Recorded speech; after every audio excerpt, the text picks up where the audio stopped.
Excellent. And we are live. I want to thank everyone for tuning in to a very special edition of Off the Record on the People's Podcast this evening.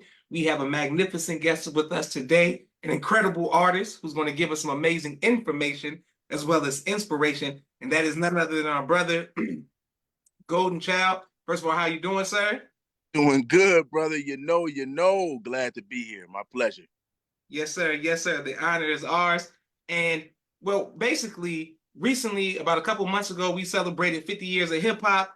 So shout out to all of the foundation and everything that started and how important that has been to not only just our culture, but the culture, shaping the culture all around the world. When did Right. you when did you first know that you had a love for hip hop? Man, when I knew I had a love for hip hop. So I was introduced to hip hop at a young age. My pops has been doing it, for a very long time. He first got me into the studio at 8 years old. That was my introduction to, what it meant to be a recording artist. But I think it was around 14 or 15, when I was in the university and we was freestyling, going back and forth, a couple students in the school. And, I was challenged because they knew my father did music. So because they knew my father did music, so some of the other artists in the school would challenge me. But at that moment, I just wasn't really, I wasn't prepared. My father did it, but I hadn't really jumped off into it. So I started to practice and rehearse, to make a long story short. And when I came back to the university, with my bars ready, locked and loaded, and I saw the responses, that we got from, some of my classmates and things of that sort, I said, I can take this serious for sure.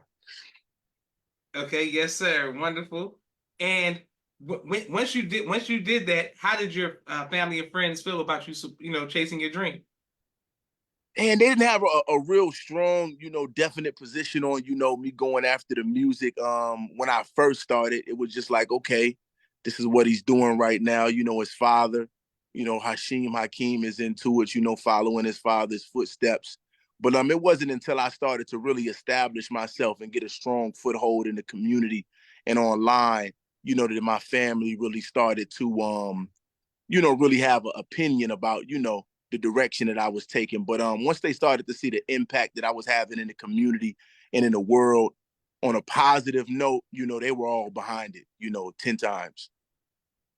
Excellent. Yes, sir. And you've done a great job of highlighting the condition of Chicago, but also the solution of Chicago. So for people who on the outside looking in, many people see artists in Chicago like it's just Chirac, ain't nothing Right. but killing, but death. But you're saying, you're pointing out that that is reality, but you're also bringing a solution. What Right. how important is it for you to point out the positivity of the art of the artistry in Chicago? Man, as an artist, that was always one of my number one goals, man, to not only address the issues at hand, but if you're going to address the issues, you got to talk about some type of solution.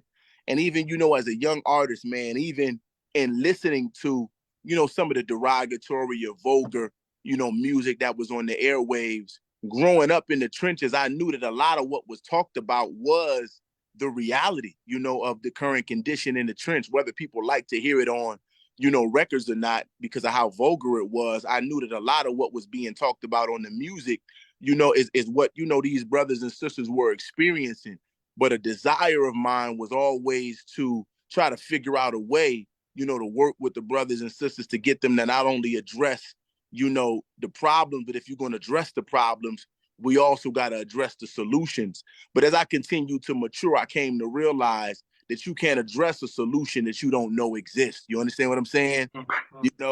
So I knew, being reared and raised the way that I was raised, we understood what the solutions were, but I had to figure out a way to put it in my art and put it in my music in a way that it was digestible and relatable, so that when they listened to it, they didn't feel like they was being judged or condemned. They said, oh, I never thought about it like that. Or, oh, I never looked at it from that perspective.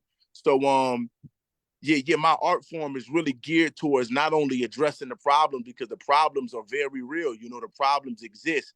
But if we're going to address the problems, man, if you know the solutions, you got to weave the solutions in there, so that you're not only just talking about the downsides, the plight, the pain of what we experience. If you're going to address that, man, it'd be good to leave the listener with a potential solutions to the problems that they facing, you know? Yes, sir. Yes, sir. Excellent. And thank you, Mimi. Thank you, Naima, for showing love. And thank you, everyone who's showing love on our YouTube family as well. You I wanted to too. ask, yes, sir. I wanted to ask you about love. A lot of people are saying that, Chicago, a lot of the men are, and women, it's just there's a lack of love between not just brother and brother, but sister and sister, but the opposite sex. How important do you think it is for us to find love and be able to express that, like in music? You got love songs, you got something for the women and the brothers, to show that, like, man, it's okay to love, you love your woman. Man, love is big, man. Love is the creative force, man. Love is really, really top of my list. When I go into the trench and when I go into the community, I've come to realize that there is a lot of love, but there's also a lot of pain. And sometimes because of the amount of pain, it's difficult to express and show the love, that we generally got buried deep down. And in the trench, man, it's so much wicked activity, crooked activity, backdoor activity, hurt and pain. Whereas naturally you want to love, but there's a defense up because when you show that side of yourself or you lower your guards in this environment, that type of heart is taken advantage of. You understand what I'm saying? You step Mm-hmm. on, fit on, you played, you backdoor just because you want to be loving. So you start out, you may start out loving or you may start out open, but then that love is manipulated and taken advantage of, and then you start to close the door on that and put a guard up. It doesn't mean that it's not buried somewhere. It's there, but you oftentimes the environments that's in the trench really aren't conducive to us showing that side of ourselves, right? So being an example of love in the trench has made it whereas my ability to maneuver through the trench has been easier because my love is genuine. You understand what I'm saying? My love is sincere. I'm not faking. And even some of the hardest soldiers or the hardest women or men, they come to realize, man, that this brother is real, this brother is genuine. And regardless of how much they've been hurt, they give me a chance, right? And I know when they give me that chance, I got to be very careful and cautious with how I deal with an individual that let their guard down for me. You see what I'm saying? But Yes, sir. the streets talk, bro. The streets talk.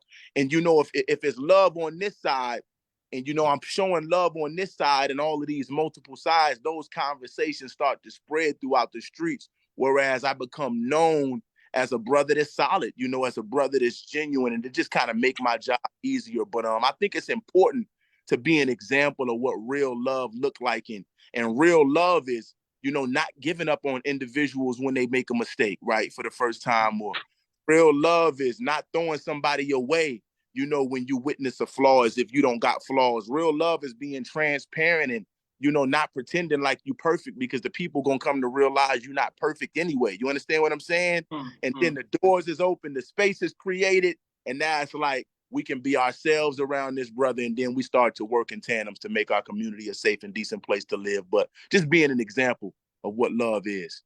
Yep. Yes, sir. Excellent response, sir. And for everyone watching, let's make sure we continue to salute and show love to Golden Child. Where can we hear your latest project? Man, brother, don't get me too excited on this call, man. So, War Cry is literally on all streaming platforms. I uploaded it via United Masters, a black-owned platform. Shout out Steve Stout. So you can get it on Apple Music, iTunes, Deezer, Tidal, Spotify, really anywhere online. Amazon Music. The project is all over the internet. Just type in my name, Golden Child, Goal, like we got goals in life, Goalden. Chyld, then War Cry. It should pop up immediately. Excellent. Yes, sir. And let us know, what is the war cry? Man, so I was trying to figure out a title, right, to name the project. And it's a lot of songs on this project that I had what am I talking about? That I had written about, 3, 4, maybe some of them 5 years ago, but that I just didn't release because the time wasn't right. Some of these records, I was talking about things that I wanted to do and that I planned on doing in the community, but I hadn't necessarily fulfilled. So I said, I'm going to put these records out when I've actually lived and walked through what it was that I wrote down. You see what I'm saying? So Mm-hmm. War Cry is a culmination of songs that speaks to what I've actually lived and experienced and doing this work in our communities to make our community a safe and decent place to live. So I was looking for a title. And when I defined the term war cry, I'm paraphrasing, but one of the definitions was a call to rally the soldiers or rally troops for battle, right? Or a call to rally soldiers or troops for a particular campaign. And with going into these different neighborhoods and working with all of these beautiful brothers and sisters, I felt it was time to put together a soundtrack that spoke to all of the work that we was doing to slow down beef and, put truces and end wars and get people to come together, that been at odds with each other for a long time. The reason I put this project together, and I don't mean to be long-winded, was because I came to realize that I'm only one individual, right? And we touch in this neighborhood and we touch in this neighborhood, and we stopping people from doing things, that had we not come in and communicated with them, the next day or the next week, they was literally hopping in cars, putting on ski masks and getting ready to go stand on business, right? So I realized, damn, man, like we was able to slow it down over here and slow it down over there, but we got a whole city and a whole really world and community to touch with this message, right? So one a wise man, a great mentor of mine, he said that one of your songs can reach more people than 100 of my sermons, right? And when Yes, I sir. heard that, I said, man, music very well is the medium in which we can get a message to people at the fastest rate, right?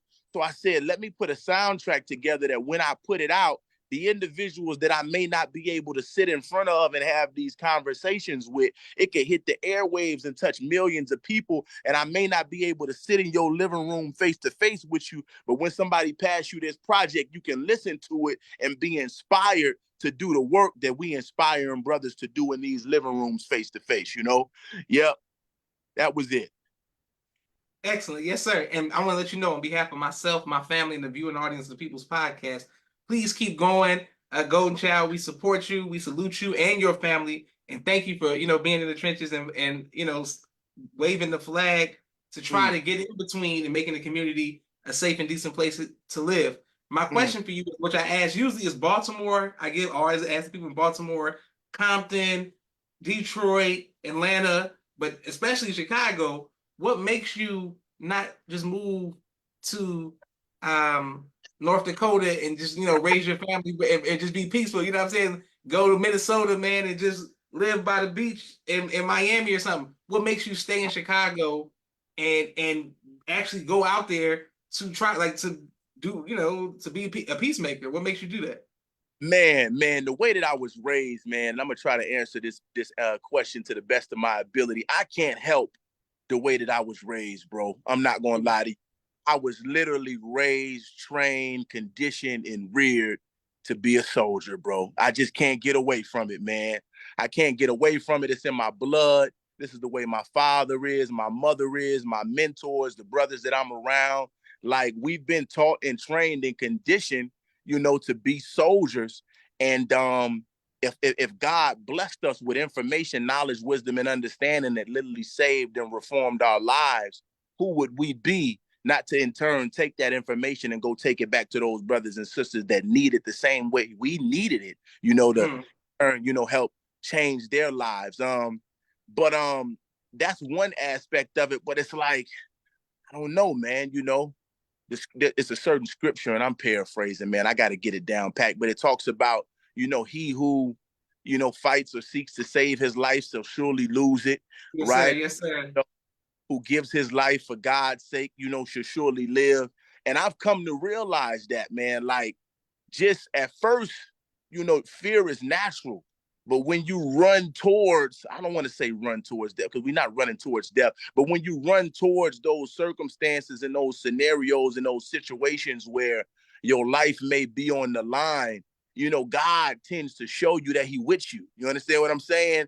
And then it just make you that much more invincible. I mean, you may look crazy to people. You may look like you insane, but I mean, you done seen God come through. So it's like if he came through that time, he gonna come through this time, right? And you just get more fearless, you get more courageous.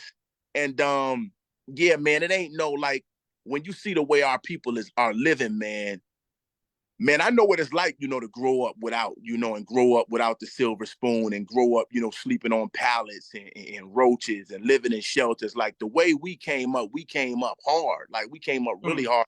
And I know what it's like to be living like that and not really know that you broke, and not really know that you starving and not really know that you really living in poverty.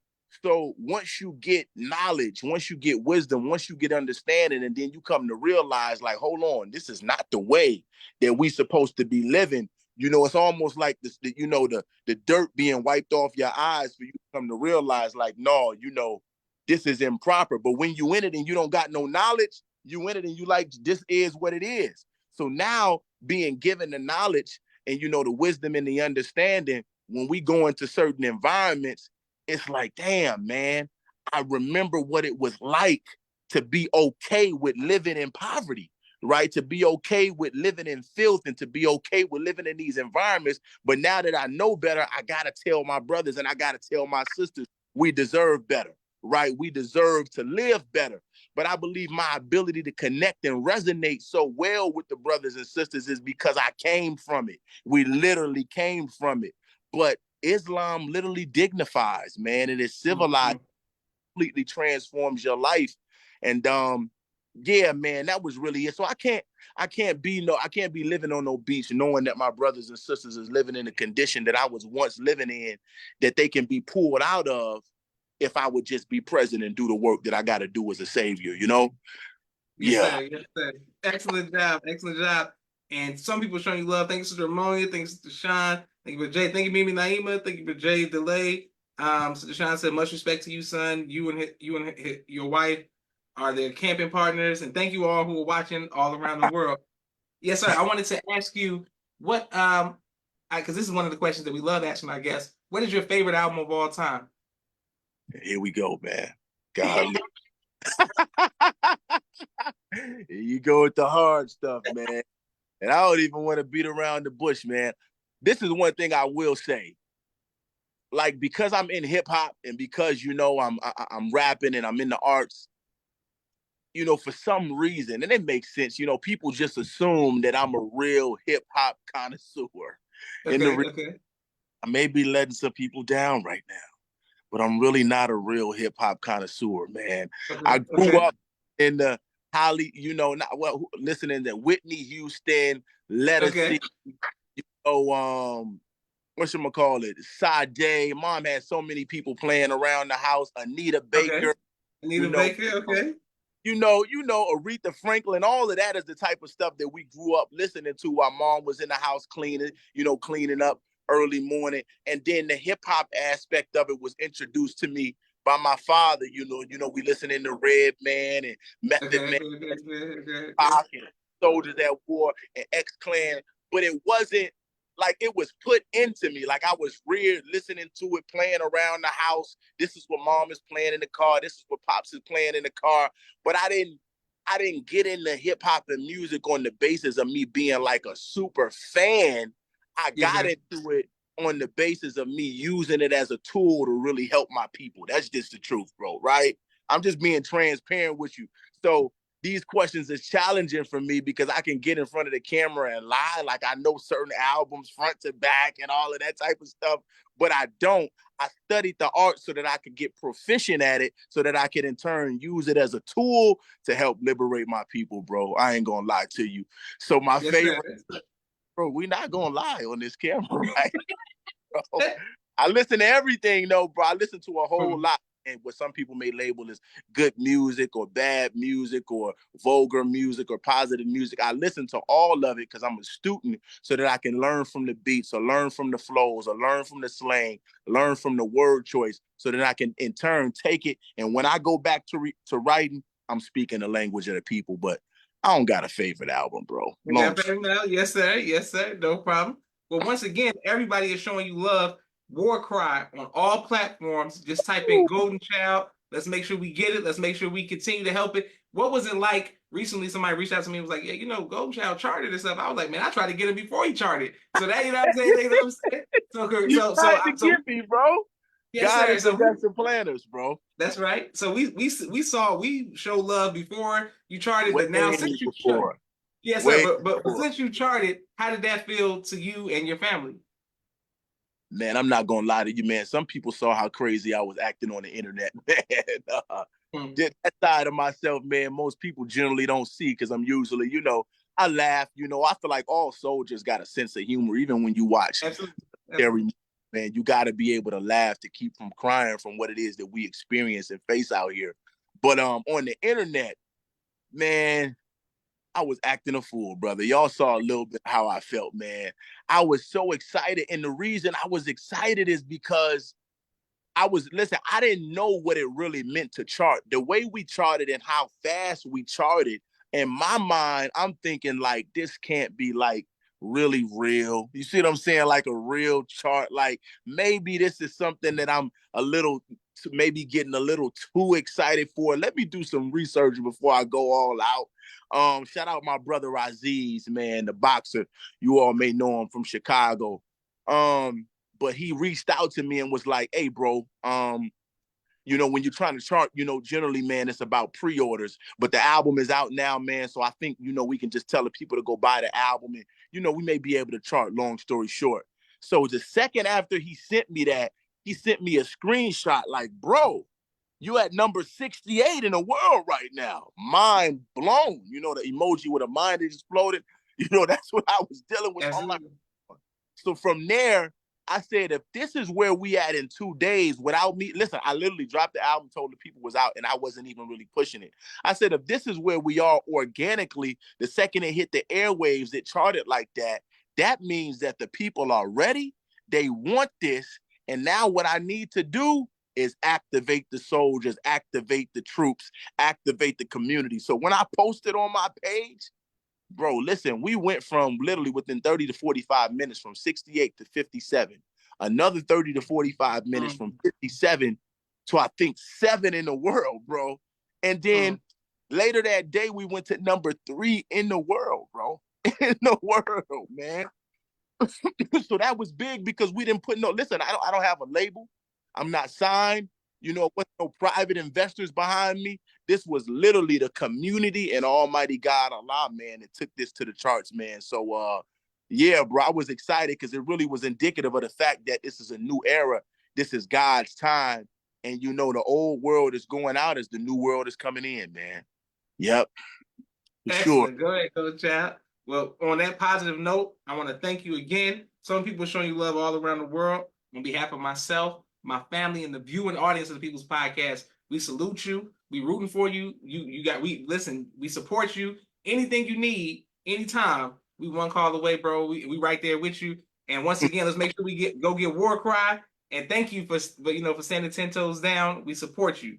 This is Joshua Leonard Muhammad signing off for the People's Podcast. Thank you all for watching. You know.